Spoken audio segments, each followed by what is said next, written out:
Well, coming up, we're diving deep into the Dogs' last line of defense. Can Mississippi State safeties bring the heat in 2025? Let's break it down.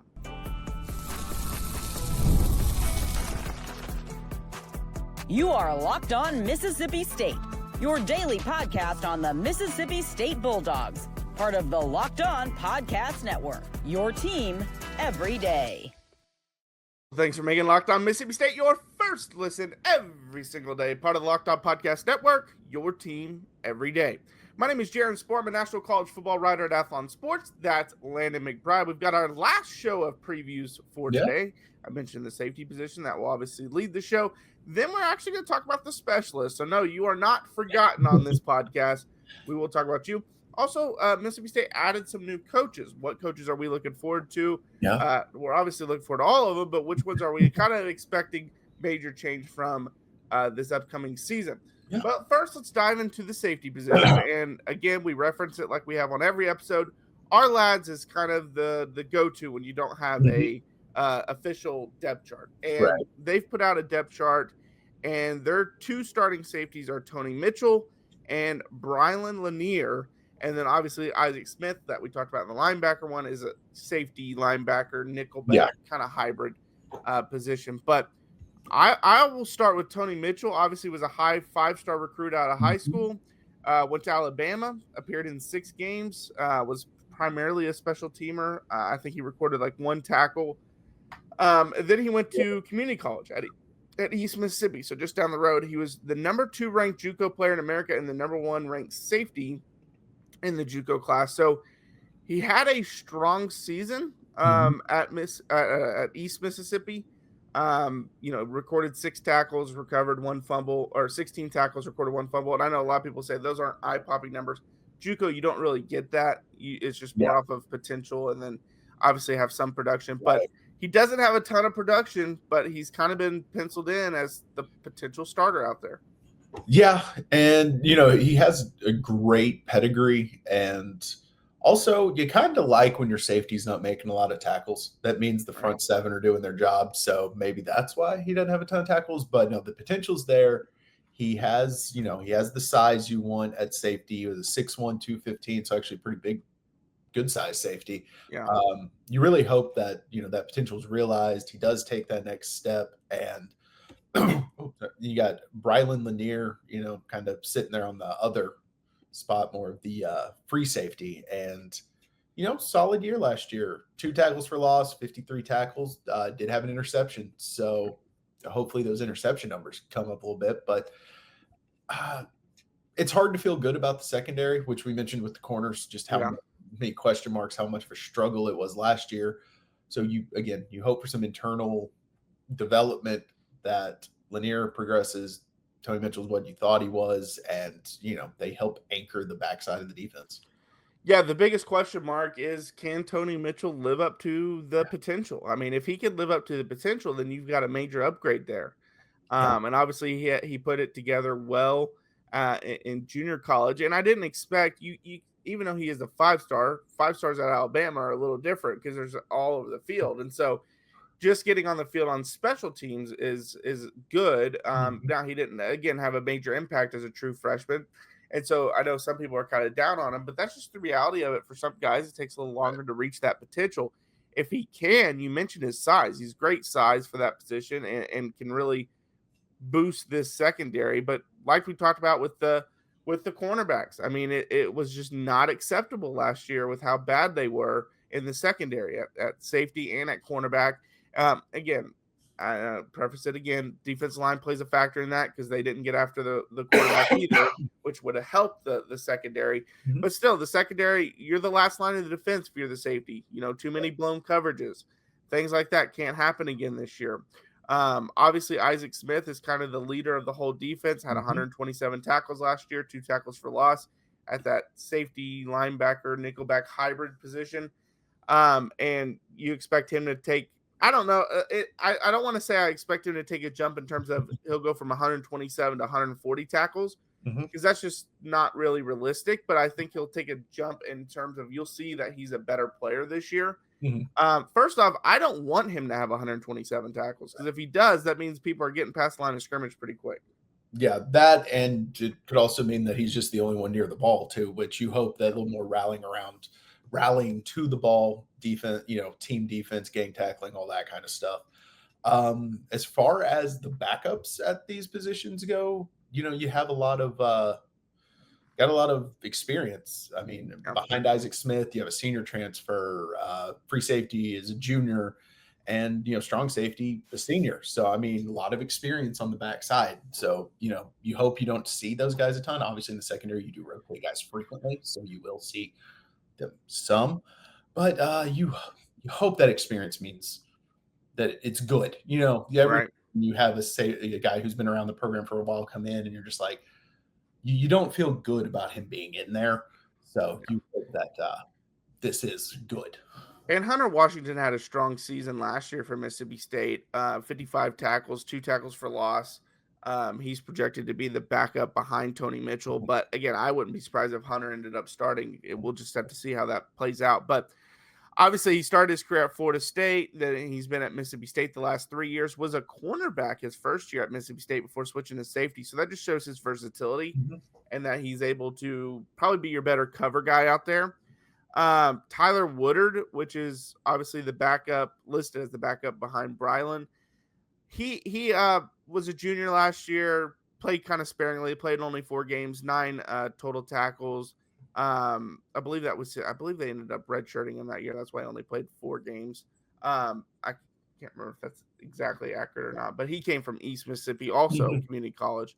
And so now that I think about it, he might even get a redshirt because of that. So we'll see what happens. Yeah, and then you're way down the depth chart, and this is someone we talked about him when we first started this podcast about Braylon or Stonka Burnside moving over from offense to defense. You might not see him play a ton this year, but he's apparently done very well in camp. He's wildly athletic, going from a wide receiver to a safety. So I hope to see him on the field some, not because and you hope it's for good reasons. Like he's pushing himself to be on the field, not because things have gone wrong or because you're just playing young guys, but because he actually forces his way on the field. I think he has the potential to do that. Right. But when you're your first move from offense to defense, sometimes it takes a little while. So I wouldn't be surprised if you see him a few times early just to get him in games, and then you don't see him much later in the year. But I think he's going to be very good in the secondary long term. It's just that first year you kind of wonder if he's really going to be able to get on the field much. Yeah, he's a wild card, obviously, and we'll see what he ends up becoming as a player long term. But I think you're right. I think he'll play some early, especially against the easier opponents on the schedule. And if he plays well, though, I think you will see him against the better competition. And obviously, if he plays well in those games, then he'll keep playing. But if he plays poorly, then you probably won't see him much the rest of the year. But games against Southern Miss, against Alcorn State, I could definitely see him playing in those games. Probably you're not throwing him out against Arizona State in game 2. I mean, maybe for a series or two just to see what he does, but you're probably not doing that, especially with Sam Levitt at quarterback over there. Then Northern Illinois is a kind of a wild card as well. So I do think he's going to get some playing time early in the season, and you should play him early in the season just to see what he's got. Yeah, I agree with that completely. And I think this is another one of those position groups that you feel pretty good about it. Outside of Isaac Smith, there's no one that you're just really like super excited about knowing that this is what they bring. Obviously, Tony Mitchell, there's the excitement of we don't know what he brings, but this is one you feel good about. But there are some question marks just because of how bad the defense was last year. You just hope everyone kind of takes that step forward. Yeah, for sure. And I was about to say you can't take a step back, but technically you could take 4 steps back because when you're 129, you're not last. Yeah. Although it felt like that at times. You hope that you can't take a step back. And, again, I've said this. I think overall a successful season for the defense would be top 90 this year. Just because of where you were. And that's not great. I'm not saying it's great. And if people are upset with being 88th on total defense, I get it. And I will say this. I've long said that I always go off of more of efficiency on defense. And the reason why, especially when you have an offense like Mississippi State's where they're fast and running fast, you're going to give up a lot of yards just because you're going to be on the field a lot more. You might, for example, if a team has 10 possessions and scores 40 points, that's not terrible. But if they have 5 possessions and score 40 points, that's not good at all. Like they're scoring there. Can't even do that. I don't think you can score 40 points in 5 positions. Well, if you get a defensive touchdown. But my point is just safeties. My point is just if you. No, I know your point. If you are making them have these long and extended, like multiple drives, and put up 40, that's not bad. Eventually, you're going to give up 40. But if you have these short, like they scored quick and they had the ball for 5 times a game or whatever and scored, like, that's not good. No. Think about like Army teams. Like Army, you'll see them that score 28 points, but they'll have 4 drives the whole game. And they scored on every drive. Right. And it's because their drives are 14 minutes long or whatever it is. Like, just think about that. That's not good defensively, even though you look at it and you're like, 28 points, that's not bad. No, you allowed a touchdown every drive. Yeah, exactly. So, and, being last line of defense, there's a lot of times where the safeties may look bad, but it's not their fault. So just keep that in mind, too, when you're watching it. Sometimes they're covering for a corner that blew it. They did their job, and they just happened to be the one closest to it. So it's hard game tape to sometimes know if a safety actually messed up or not. Yeah, for sure. We got to talk about the specialists, the kind of unsung heroes of the team. They're going to be very important this year. We'll talk about that next. Well, summer sports are in full swing, and whether you're all about baseball under the lights, golf on the green, or high-stakes soccer action, FanDuel is the best way to make every game even more exciting. You're already following the action. Why not make it a little more thrilling with FanDuel? You can get in on the game while your friends are getting sunburned at the beach. My friends love FanDuel because they're able to track their favorite matchups, and the app keeps it fresh with new daily promotions and fun ways to bet.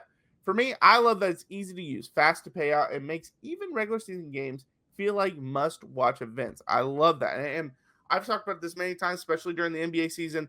My favorite thing is the same game parlays. And during the game, I love doing bets during the game. That's my favorite thing because, you can usually tell, especially if you watch sports long enough, this guy's on a heater for basketball or baseball. Maybe the pitcher's on a heater.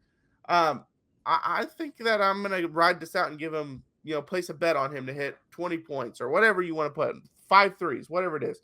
That's my favorite part about it. But if you're new to FanDuel, listen up. You can bet just $5 and get $150 in bonus bets. If your first bet wins, open the FanDuel app today or visit FanDuel.com to get started.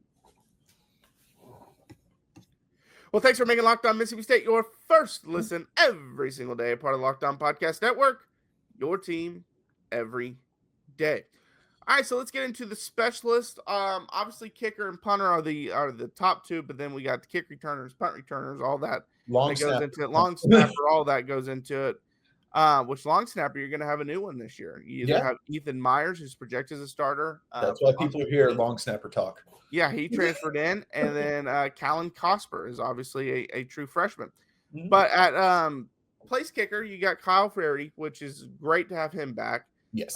He had a pretty strong year last year, 38 of 39 on extra points, 10 of 12 on field goal attempts.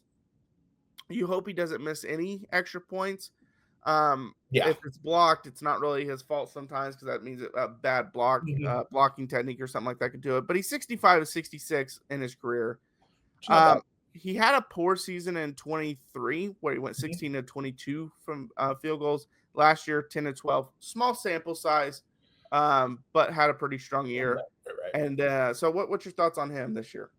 You like having the kicker back. It's always nerve-wracking when you don't know how good your kicker is. Right. And you mentioned he's had some rough stretches, but overall, very solid kicker. And his backup is a freshman. So unless things just go very much off the rails, I expect Ferrie to be the kicker the full year.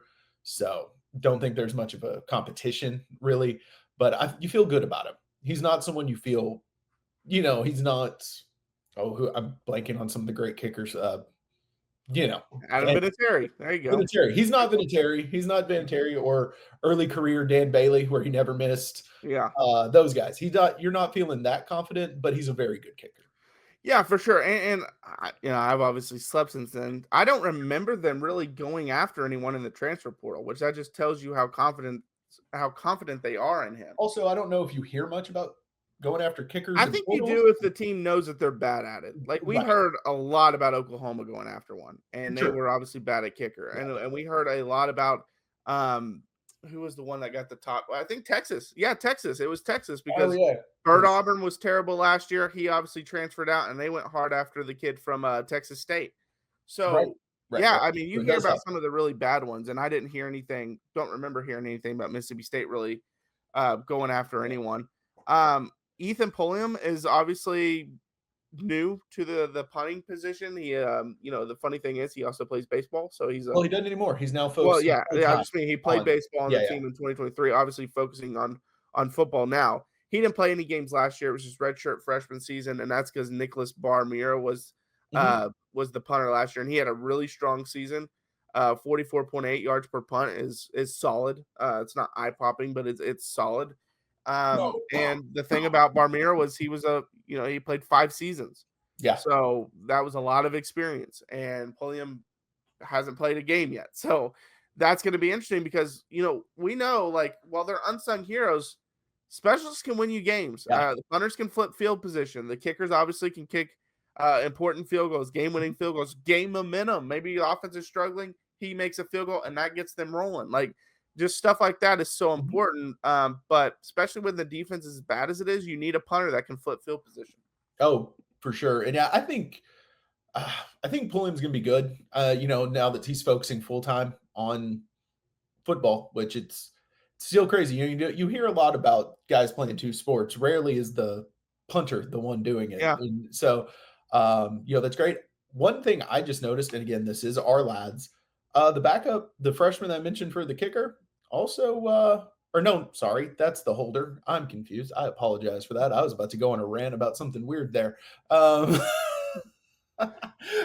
kick returners are, I guess that's next. And there's some explosiveness there. Like I mentioned with Evans, he did most of his work at Georgia as a returner. The good numbers he put up there were all from the return game. And having him back there, speaking of flipping field position, you could do that with him. Yeah, I expect him to be the punt returner for sure. Then the kick returner, we'll see it. Has Cam Thompson and Anthony Evans listed. Does Booth get a shot there? And the reason why I say that is because last year he did well when he returned kicks. He returned kicks against Toledo, had 4 for 96. He had 2 for 57 against Florida.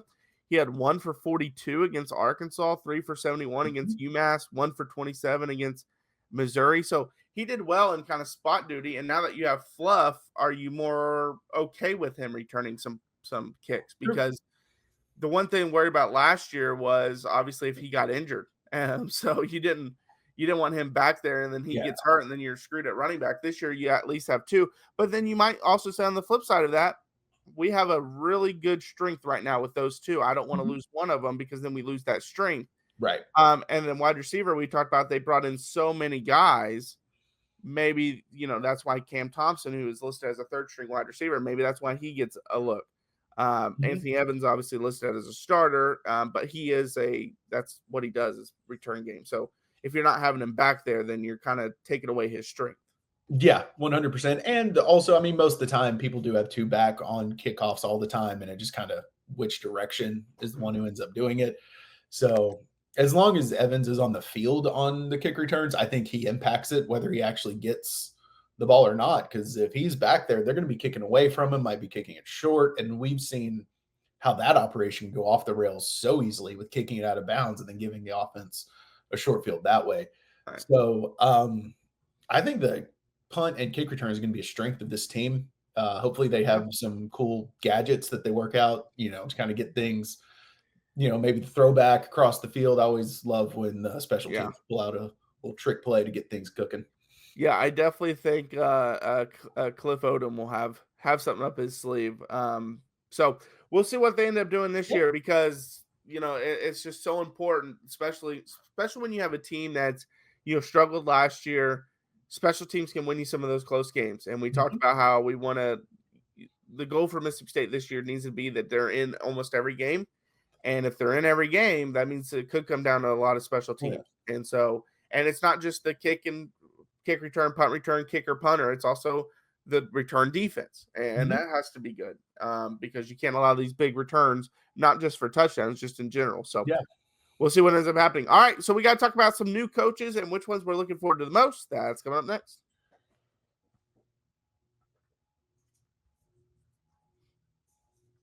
All right. Well, thanks for making Locked On Mississippi State your first listen every single day, part of Locked On Podcast Network. Your team every day. All right. So looking at the coaching lineup, it looks like Mississippi State's added two actual coaches, one analyst. Yeah. Mike McIntyre obviously was added as a senior defensive analyst. He was most notably to me known as the head coach of Colorado for several years. Yeah. Now he's serving as a senior defensive analyst. So that would be good to have a guy with head coaching experience kind of be in there with Levy. But let's get into the one that I thought was interesting that they did this year. And I think it's smart. You're seeing more teams do this. Vincent Dancy was added to the staff to be your defensive end and outside linebacker coach.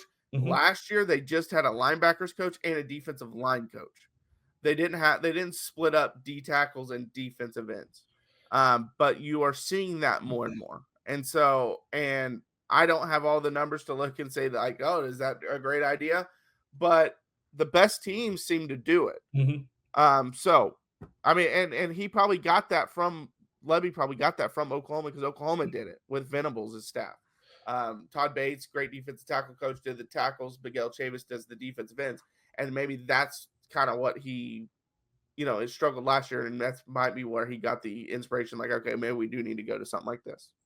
Yeah, you see it more and more. And especially with how the lines are being blurred between, there used to be very obvious. You had your defensive ends and you had your linebackers, or if you run the 3-4, you have the two outside linebackers that were essentially defensive ends that dropped into coverage slightly more.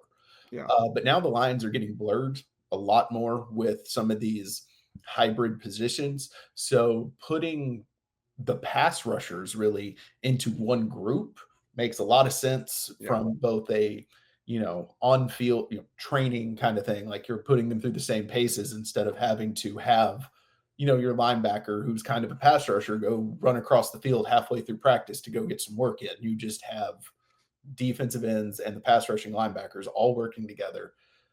And I mean, playing D end is very different from D tackle. So splitting it up also makes sense from that perspective. And with unlimited assistance now, why wouldn't you? Right. The biggest thing that I've seen about when teams split up basically a position group, and I know defense tackles, defensive are separate, but they're on the same line. Linebackers and outside linebackers is another example. Obviously, cornerbacks and safety. They're the secondary, but you split up the quarterbacks and safeties a lot of times. The one thing that I've noticed when it doesn't work, it's because these rooms just act like they're totally separate from each other, and they don't communicate. When you have to, like, the safeties and quarters have to communicate constantly during a game. And if you treat them like they're two separate positions and y'all never interact, even in meetings or anything, that's not good. Y'all have to communicate. So that's the only worry about the defensive line. And obviously splitting up the outside linebackers with the linebackers. And then obviously they do cornerbacks and safeties different. If you communicate, it works great. If you don't communicate, it's a disaster. And that's why we used to always see one coach the whole position, because the communication at least was the same at all times. Yeah, that is the one worry. But I mean, that's the worry across all defense. If the linebackers aren't communicating with safeties, if they're not, because defense, you're basically having to get 11 guys to move as one. So regardless of position, communication is what it's all about. And you have to run so many games with the defensive tackles when you're a defensive end or pass rushing outside linebacker that they're going to get a lot of work together as is. So I think it's a very positive move. And then obviously Loadholt is the other new coaching addition. And we have talked so much about him. Talk about him all the time. He's done a great job bringing in new guys to fill in probably the weakest position from last year's team. We'll see if, the results translate to the field. I'm very excited to see what that ends up looking like. Yeah, for sure. And that's the group that means the most. And we talked about that in the offensive line preview. But it's just I think he's one of the up and coming great coaches in college football on the offensive line. I don't think the offensive line is going to be great this year. So people are going to be like, oh, he's terrible. The offensive line was bad. Hey. It's just going to be improved from last year, which you couldn't get much worse than last year. And we saw him do that at Colorado. The offensive line wasn't great last year, but it was a lot better than before he was there. And I think you'll see a similar jump this year. And then once he starts getting his guys in and gets more technique in, then you'll start seeing that offensive line start to roll. But yeah, I really like his future as a position coach. I really do. I agree with that. All right. Well, thanks for being Locked On Mississippi State. Your first listen today. For your second listen, check out The Portal Show. Brian Smith has the latest rumors, portal entries, and signings. Be the most informed fan on the rapid changes to the college football landscape. Find The Portal on YouTube or wherever you listen to your podcast. I'm Jaron. Check out my work over on Athlon Sports. That's Landon. Follow us, Locked On Mississippi State. We're on YouTube, Instagram, TikTok, and Twitter. Post daily videos Monday through Friday. Obviously, this week's a little bit in and out just because we've both been traveling. But yeah, hit that like, subscribe, ring the bell, get notified anytime we post content. Help us get to our 1,000 subscriber goal by early college football season. Yeah, and until next time, Hail State. Hail State.